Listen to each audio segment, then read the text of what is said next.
Bismillahirrahmanirrahim. Assalamualaikum warahmatullahi wabarakatuh. Innal hamdalillah nahmaduhu wa nasta'inuhu wa nastaghfiruh wa na'udzu billahi min syururi anfusina wa min sayyiati a'malina may yahdihillahu fala mudilla lahu wa may yudlil fala hadiya lahu. Asyhadu an la ilaha illallah wahdahu la syarika lah wa asyhadu anna Muhammadan 'abduhu wa rasuluhu amma ba'd. Alhamdulillah, ikhwani wa akhwati fillah, Bapak Ibu-ibu yang saya muliakan. Semoga Allah jaga kita semua dari segala sesuatu yang tidak kita suka, sesuatu yang merupakan mara bahaya bagi kita dari wabah virus ini, dan semoga Allah segera angkat wabah ini. Rahimana wa rahimakumullah jami'an. Sekali lagi, ya, apapun kondisinya yang Anda dengar, yang ada di sekitar Anda, tetap tawakal Allah. Ya, tawakal Allah subhanahu wa ta'ala. Ketika di musim seperti ini, sekali lagi dosis tawakal perlu ditingkatkan. Apapun beritanya mau disebut mutasi, apapun beritanya mau disebutkan menyebar sekian persen, tapi tetap kita bersandar kepada Allah Subhanahu wa taala dengan tetap mengambil sebab. Dan kajian kita kali ini sebenarnya termasuk sebab hissi, sebab duniawi yang perlu kita terapkan. Ya. Yang kita kenal selama ini sebab hanya masker, sebab hanya jaga jarak, hanya vaksin, ya, dan hanya beberapa sebab-sebab yang sudah ma'ruf. Maka itu adalah sebab duniawi, sebab duniawi. Tapi untuk perkara urusan sebab duniawi yang sangat penting sekali terkait dengan kiat kita untuk menjaga kondisi kita, itu sebab duniawi dengan menjaga pola makan. Itu penting. Berkali-kali kami sampaikan, ya, walaupun seseorang pakai masker, akan tetapi pola makannya dia pola makan yang tidak baik, ya, dalam kondisi dia WFH, makan sangat banyak, jarang olahraga, sehingga input intake yang masuk dalam tubuh potensi sekali menyebabkan tubuh dia lembab. Tubuh dia yang lembab ternyata menyebabkan orang WFH ternyata banyak yang kena COVID. Kenapa demikian? Karena tubuh dia yang lembab, sedangkan virus, bakteri, jamur terbang di udara, di mana-mana. Nah, bisa jadi seseorang kena COVID di rumahnya.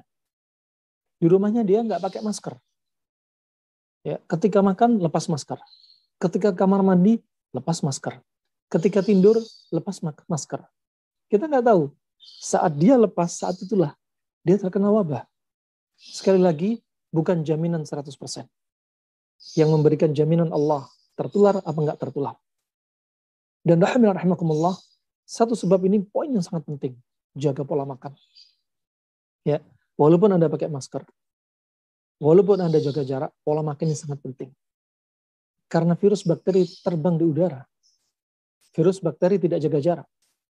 Mereka akan mencari media yang lembab, yang tempatnya dia berkembang. Nah, dan sebenarnya rahimakumullah, virus yang bermutasi sangat banyak. Bukan hanya corona. Ketika Anda disampaikan berita corona bermutasi, menyebabkan penyumbatan terhadap darah, penyempitan pembuluh darah, jangan sampai sekali lagi menurunkan mental Anda. Jangan. Karena kejiwaan Anda, ketika Anda ketakutan berlebihan, saat itu Anda juga potensi tertular COVID-19. Kenapa?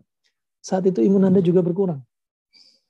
Berapa banyak dari orang yang kena COVID tidak kunjung sembuh berbulan-bulan, bahkan hampir 1 tahun positif COVID, padahal sudah berobat, sudah jaga jarak, sudah pakai masker, sudah divaksin, ya, sudah pola makannya sudah bagus. Kenapa? Karena jiwanya belum move on dari ketakutan yang berlebihan. Ya, rahimakumullah, sebelum mulai kajian kami ingin sampaikan hal ini. Ya, dan di sini sebab duniawi, sebab hissi, selain masker jaga jarak, pola makan sangat penting. Ya, dan ini harusnya disosialisasikan, disampaikan bahkan kepada pihak pemerintah bahwasanya pola makan itu penting di musim wabah.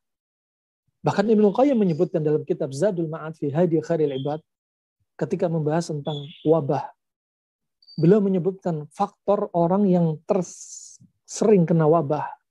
Di antaranya adalah satu, tubuh yang qabilan lil adwa. Tubuh yang mudah menerima penyakit menular. Pertama, penyakit menular mutlak dengan izin Allah. Kedua, ada perantara sebab. Kenapa dia tertular? Karena di antaranya dia qabilan. Dia ini tubuhnya nerima. Nerima artinya memang ada potensi dia untuk tertular. Potensi imam karena kejiwaan dia yang ngedrop, potensi imam kondisi dia tubuh dia yang lembab. Kemudian disebutkan kata Ibnu Qayyim yang kedua, rahilan. Tubuh dia yang lembek. Tubuh dia yang lembek. Itu potensi untuk tertular. Lembek di sini diantaranya juga karena kelembapan. Juga karena kelembapan. Faktor berikutnya, ya, yang menyebabkan seseorang mudah tertular di satu daerah karena lifasadil hawa. Karena hawa yang lewat di daerah dia itu memang daerah yang potensi terkena wabah. Nah, memang hawanya sudah kontaminasi wabahnya sangat banyak. Berikutnya, kata Ibnu Qayyim rahimahullah, musim. Musim wabah itu tersebar kapan? Musim wabah tersebar ketika akhir saif. Ketika akhir musim panas. Nah, dan ketika masuknya syita. Ya, ketika masuknya musim dingin. Ketika masuknya musim dingin. Dan kita sekarang pada kondisi curah hujan sedang banyak turun. Dalam keadaan dingin. Yang biasanya hidupin AC, hari-hari ini Masya Allah di tempat kita nggak hidupin AC. Nah, subhanallah, fa'ini rahimakumullah, ini diantaranya. Nah, kemudian, kata Ibnu Qayyim rahimahullah, wabah itu sangat jarang. Dan terbunuh wabah itu ketika musim rabi dan musim panas. Ketika musim bersemi dan musim panas. Sudah dibahas kedokteran anak klasik. Kemudian rahimakumullah, Ibnu Qayyim juga menyebutkan orang yang mudah terkena wabah ketika ada masalah pada mirratus sauda. Apa itu mirratus sauda? Mirratus sauda yaitu masalah pada limpa. Anda lihat orang yang kena wabah COVID-19, coba lihat. Ya. Mukanya sembab. Matanya sembab. Ya. Pilek. Kemudian batuk. Kemudian sesak nafas. Bisa jadi denyut jantung kanabat al-minsyari. Denyut jantung seperti gergaji. Nah, rahimakumullah, yang lebih khas lagi Anda lihat, orang penderita COVID untuk menjulurkan lidahnya. Kebanyakan mereka akan didapati lidahnya tengah berwarna putih sekali. Yang menunjukkan limpa dia sangat lemah dan lembab sekali. Ya, ciri-ciri khasnya orang yang limpanya lemah. Pada jam 9 sampai jam 11 sering dia menguap dan mengantuk. Terapinya bagaimana? Kurangi kelembapan di dalam tubuh. Dengan cara apa? Kurangi karbohidrat. Kurangi gula. Nah, untuk menguatkan limpahnya. Dan di antaranya Ibnu Qayyim juga menyebutkan perbanyak puasa. Karena kalau tubuh lembab, kebanyakan intake input yang masuk, makanan masuk, tubuh kemudian lembab, maka perlu dibakar. Dibakar dengan cara apa? Kata Ibnu Qayyim, dengan manfaatnya dengan puasa. Karena puasa itu membakar kelembapan di dalam tubuh. Nah, mungkin Anda dapati kemarin Ramadan angka COVID menurun. Kenapa? Karena banyak yang puasa. Kalau ada yang kena COVID di bulan Ramadan, tetap mungkin bisa jadi menu puasa dia hanya menu balas dendam. Menu untuk memuaskan syahwat. Dia nggak peduli dengan pola makan. Kombinasi jam makan, pantangan nggak peduli dia makan, sehingga walaupun puasa dia tetap lembab. Nah, ajib. Ya. Nah, ini dibahas oleh Ibnu Qayyim. Begitu pula dengan olahraga, berjemur. Untuk apa? Menghilangkan kelembapan di dalam tubuh kita. Ya, makanya ini ketika Anda dalam kondisi seperti ini, Anda bukan penderita COVID, lakukan hal-hal ini. Sudah diringkas oleh Ibnu Qayyim rahimahullah. Jikalau sudah terkena COVID, saat itu kata Ibnu Qayyim, kalau ada orang sudah terkena wabah, waktu itu wabahnya taun, ya. Jika sudah terkena wabah, tidak boleh olahraga. Karena dengan olahraga, virus akan cepat nyebar ke seluruh tubuh. Ya, kalau di zaman kita dikatakan apa?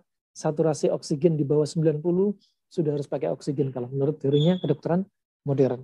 Ya, kalau sudah kena COVID, ekonomi bicara, ekonomi kata. Nggak boleh banyak ngomong. Irit oksigen. Kalau sudah kena COVID, nggak usah naik turun tangga. Kalau sudah kena COVID, nggak boleh olahraga. Ya, perbaiki pola makan, cari herbal, makanan, obat, minuman, lawan dari sifat COVID. Yang mana sifat COVID-19 ini dingin lembab, cari pasangan untuk mengobati, menetralkan dingin lembab dengan panas kering. Contohnya kustul hindi, contohnya al-habatus sauda. Nah, walaupun Anda dengar mutasi kayak apapun, subhanallah, cara ini sangat mujarab sekali. Ya, kalau belum kena, lakukan preventif Anda dengan yang sudah disebutkan. Kalau sudah kena, lakukan dengan cara-cara seperti ini. Cari pasangannya. Kayu putih, panas kering, diletak di hidung, tidak mengapa.